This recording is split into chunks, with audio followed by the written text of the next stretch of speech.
me here in this video. I might be sounding very funny because I'm recording here in this room where I'm staying.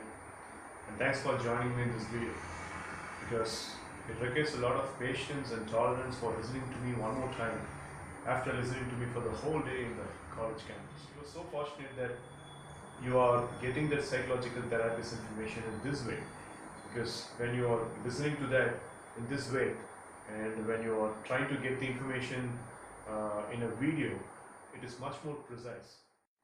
Because in the college, when I have the other commitments and all of a sudden just jumping into this explanation, chances are there that I might be missing some vital information because of being so much engrossed. The first therapy I'm going to talk to you right now is called as the synthetic experience of your goal. There are two things. One is a realistic experience and another one is a synthetic experience. Synthetic experience is something that we have in our mind. Towards the evening of the session, I asked you to imagine a lemon and biting the lemon and all that. So that's called as creative imagination. And I was about to give this therapy at that point of time, but because of the time crunch, the entire session got flashed off and we all went away. So what is this synthetic and what is this realistic experience?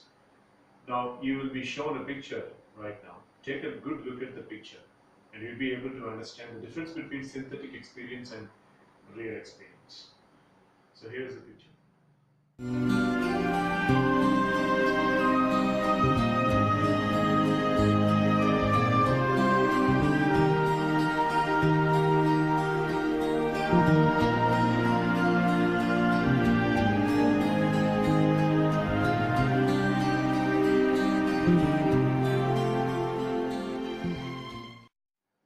So what did you understand from this picture? Synthetic experience and realistic experience. You had seen one person trying to shoot the basketball, right? That person, before playing the game, he tries to visualize within himself that he is scoring goals. It applies for any game, it applies for any kind of professional experience. You are working in an office and you want to have a very good performance in the office and you should earn the respect of the other people. So your synthetic experience can bring that to you. Realistic experience is basically dependent upon the synthetic experience that you are having. When you wake up in the early morning, you immediately start having lots of synthetic experiences. You start thinking about the goals that you want to accomplish. You start thinking about how the day has to go on and varieties of stuff. So this synthetic experience, when it is put up on a proper basis, the realistic experience is going to fall on a proper basis. Let's say, for example, you are having an interview this evening and you've got the whole day for plan for it. And you can dwell into the level of synthetic experience of looking yourself performing better in that interview all through the day, no mistake about it. You visualize properly about that interview's outcome. That is the only thing that is going to bring the success for you in that interview. No strings attached. So you've got to be so much vivid and so much particular about what kind of synthetic experience that you are having in your mind. So can we artificially make the synthetic experience so vivid so that our realistic experience be so much aligned to the synthetic experience? The answer is yes. So there comes the first therapy.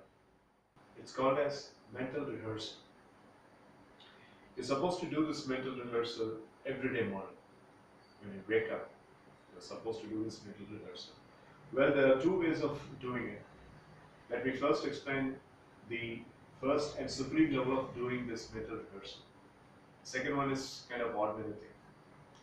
The first level of doing this mental rehearsal is, first of all, to keep your eye pupils slightly upward.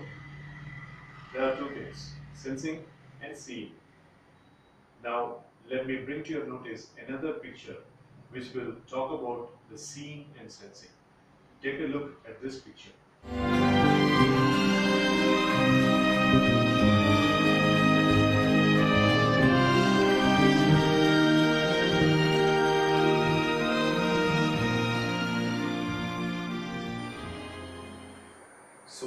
question from the picture? Let's go back again to the picture.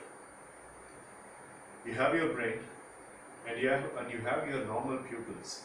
And when the normal pupils see the objects outside in front of your brain, that's called as seeing.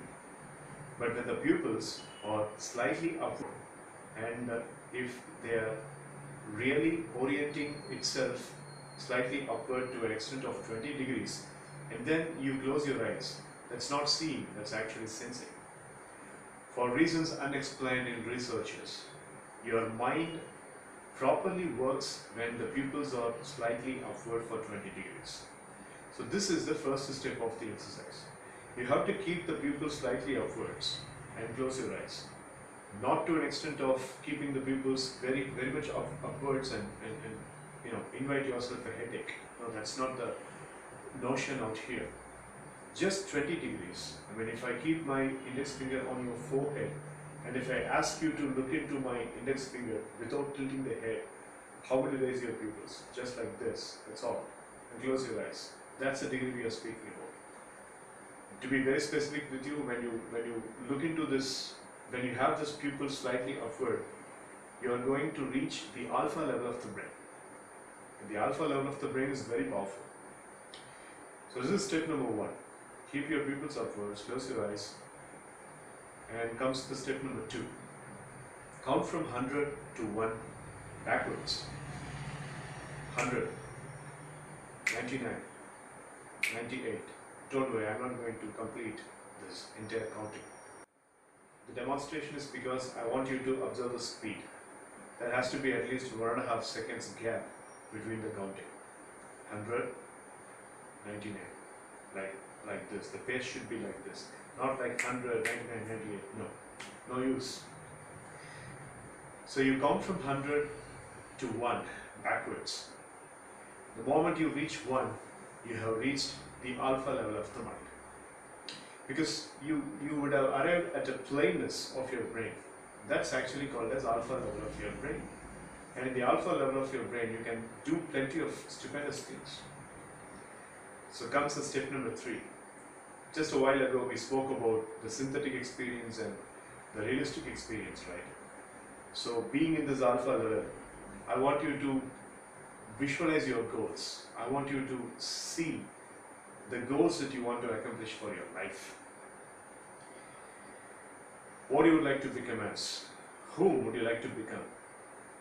Or what kind of origins or functionalities you would like to put yourself into? What kind of work performance you would like to put into? What kind of skills you would like to use? What kind of strengths and talents you would like to utilize?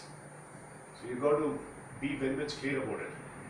And in this alpha level, you are supposed to watch the entire thing.